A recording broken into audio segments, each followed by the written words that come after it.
જય શ્રી કૃષ્ણ મારા પ્યારા વ્યુઅર્સ। આજ હું રજૂ કરી રહીશ રેલવેમાં પડતી મુશ્કેલીઓની। આજે માનનીય રેલ મંત્રી પિયુષ ગોયલજીને વિનમ્રતાપૂર્વક હાથ જોડીને મારી હરિહર છે। કારણ કે આજે નવા વર્ષની શરૂઆત બધા એવી રીતના ઈચ્છતા હોય છે કે દેવોને પગે લાગીને કરવી।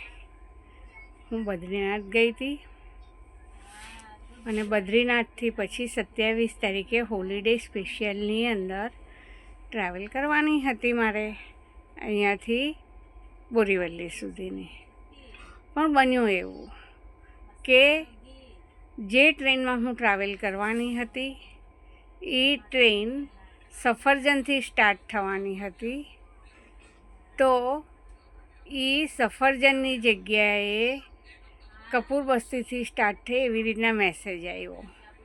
મેસેજ આવ્યા પછી પણ ઘણું બધું છે તે ટ્રાવેલ કરીને હોટલોની અંદરથી પછી છે તે કપૂર બસ્તી સુધી ઓટોને ઘણી વખત ઘણા ઓટોવાળાને પણ નથી ખબર હોતી અમુક વસ્તુ, એટલે એ ટ્રાવેલ કરવામાં બહુ જ તકલીફ થઈ। પછી કપૂર બસ્તી આવ્યા પછી 2 નંબરના પ્લેટફોર્મ ઉપર ટ્રેન આવવાની હતી, પણ 2 નંબરના પ્લેટફોર્મ ઉપર જે આપણે માની લો કે સ્ટાર્ટ કરીએ ને રેલવે સ્ટેશનથી, તો એની અંદર છે તે રેલવે સ્ટેશનની અંદર જે એરો બતાવવો જોઈએ કે આ 2 નંબર ઉપર જશે, એ એરો બતાવતા ક્યાંય નથી છે તે, એટલે એના હિસાબે મને બહુ જ તકલીફ પડી।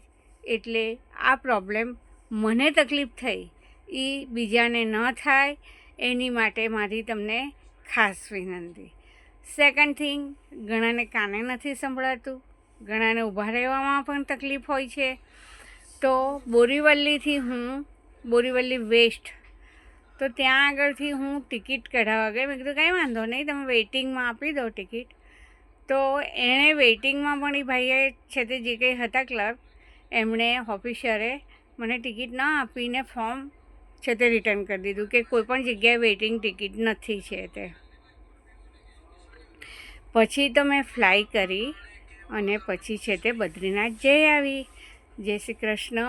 જેટલું ઘટતું કરવા મારી નમ્રતાપૂર્વક તમને અરજ છે, કારણ કે આ રીતનું જો થાય તો ટ્રાવેલિંગ પણ લાગે છે। એક સિનિયર સિટીઝનને ટ્રાવેલિંગને બધું મુશ્કેલી ઘણી બધી પડે છે સર છે તે સામાન પેક કરો, કારણ કે બદ્રીનાથ સુધી જતા હોય એટલે ઘણો બધો સામાન હોય છે સાથે। એટલે જય શ્રી કૃષ્ણ અને પ્રોબ્લેમ સોલ્વ કરવા મારા વિનંતી છે।